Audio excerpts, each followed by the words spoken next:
জনস্বার্থকে উপেক্ষা করে নেসকো কর্তৃপক্ষ কর্তৃক হয়রানিমূলক প্রিপেড মিটার স্থাপন বন্ধের দাবিতে রংপুর মহানগর নাগরিক কমিটির আহ্বানে আজকে আমরা এই সংবাদ সম্মেলনের আয়োজন করেছি। আপনারা জানেন যে রংপুর নগরীতে ইতিমধ্যেই নেসকো কর্তৃপক্ষ বিভিন্ন বাসাবাড়িতে ব্যবসা প্রতিষ্ঠানে এই যে প্রিপেড মিটার সেই প্রিপেড মিটার লাগানোর কাজ করছে। আমরা বলছি যে এটি জনগুরুত্বপূর্ণ একটি বিষয় এবং এটার সাথে গ্রাহকদের স্বার্থ সংশ্লিষ্ট, যার ফলে গণশুনানি ছাড়া জনগণের মতামত গ্রহণ করা ছাড়া একতরফাভাবে নেসকো কর্তৃপক্ষ যে কাজটি করছে আমরা এই সংবাদ সম্মেলন থেকে এটা তীব্র নিন্দা এবং প্রতিবাদ জানাচ্ছি। পাশাপাশি আমরা বলতে চাই যে বিদ্যুৎ একটি সেবা খাত, এখানে অগ্রিম টাকা দিয়ে জনগণকে কেন সেবা নিতে হবে? আজকে যতক্ষণ এই প্রিপেড যে কার্ড, এই কার্ডে আমার রিচার্জে টাকা থাকবে ততক্ষণ আমি বিদ্যুতের সুবিধা পাবো। কোনো কারণে আমার টাকা শেষ হয়ে গেলে আমি যতক্ষণ পর্যন্ত রিচার্জ করতে পারিনি ততক্ষণ পর্যন্ত আমি বিদ্যুৎ থেকে বিচ্ছিন্ন থাকবো। এখন আমার বাড়িতে যদি মুমূর্ষ কোনো রোগী থাকে কিংবা কোনো শিক্ষার্থী থাকে যার পড়াশোনার জন্য বিদ্যুতের আলো অধিক প্রয়োজন, আমি কিন্তু অর্থাভাবে যদি রিচার্জ করতে না পারি তাহলে কিন্তু আমাকে অন্ধকারেই থাকতে হবে। এবং এখানে ডিমান্ড চার্জ, সার্ভিস চার্জের নামে যে টাকা কর্তন করা হচ্ছে, আমরা যখন বিদ্যুৎ সংযোগ নেই তখন কিন্তু আমরা ডিমান্ড চার্জ, সার্ভিস চার্জ এগুলো আমরা দিয়ে এসেছি।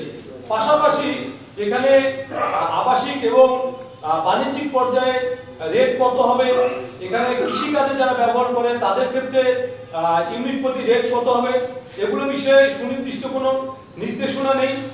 পাশাপাশি আমরা শুনছি যে এখানে রিচার্জ করার সঙ্গে সঙ্গেই যে টাকা কেটে নেওয়া, সেই টাকা কেটে নেওয়ার অভিযোগ রয়েছে। এবং সর্বোপরি আমরা মনে করি যে আসলে এটার মধ্যে দিয়ে যে গ্রাহকদের নতুন করে হয়রানি এবং দুর্ভোগের মধ্যে ঢুকবে। এবং আপনারা জানেন যে নেসকোতে হাজার হাজার কর্মচারী শুধু রংপুর নয় গোটা বাংলাদেশে কর্মরত রয়েছে, এর মধ্যে দিয়ে আসলে তারাও পেশা হারাবে।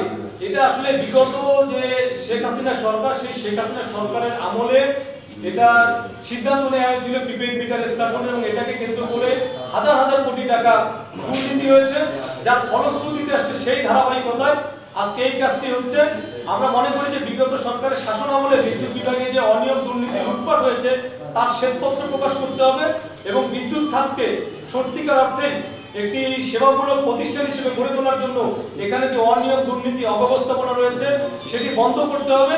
এবং হয়রানিমূলক প্রিপেড মিটার যেটি স্থাপন করা হচ্ছে, আমরা অনেকের কাছে শুনেছি যে তারা যে কোনো মূল্যে হোক এই প্রিপেড মিটার স্থাপন করবে, কেউ বাধা দিতে আসলে তার বিরুদ্ধে আইনগত ব্যবস্থা নেওয়া হবে, সরকারি কাজে বাধাদানের অভিযোগে তার বিরুদ্ধে মামলা হবে, এমন হুমকি ধামকিও দেওয়া হচ্ছে। আমরা নাগরিক কমিটির তরফ থেকে বলতে চাই যে জবরদস্তিমূলক ভাবে যদি ওনারা পাড়ায় পাড়ায়, মহল্লায় মহল্লায় এই কাজটি করতে চায় তাহলে সে গণ প্রতিরোধের মুখে কিংবা গণবিক্ষোভের মুখে পড়বে। এবং এটা নিয়ে আমরা মানুষের মধ্যে যে বিক্ষোভ, অসন্তোষ সেটা আমরা দেখেছি। আমরা চাই না যে কোনো অনাকাঙ্ক্ষিত পরিস্থিতির উদ্ভব হোক। এখানে গ্রাহকদের সাথে আলোচনা সাপেক্ষে এটার একটি সন্তোষজনক সমাধান করবে। এবং গ্রাহকরা যদি না চায়, কারণ এই বিদ্যুৎ বিভাগ তো আসলে গ্রাহকদেরকে নিয়ে, তাহলে সেটা জবরদস্তিমূলক ভাবে করবে কেন, কার স্বার্থে করবে, এটা হচ্ছে আমাদের প্রশ্ন। আমরা আজকে এই সংবাদ সম্মেলন থেকে আমরা অনতিবিলম্বে এই যে নেসকোর যে অশুভ তৎপরতা, এই অশুভ তৎপরতা আমরা বন্ধের দাবি করছি। আর আমাদের মাঝে এখানে উপস্থিত হয়েছে, আমি শুরুতেই বলছি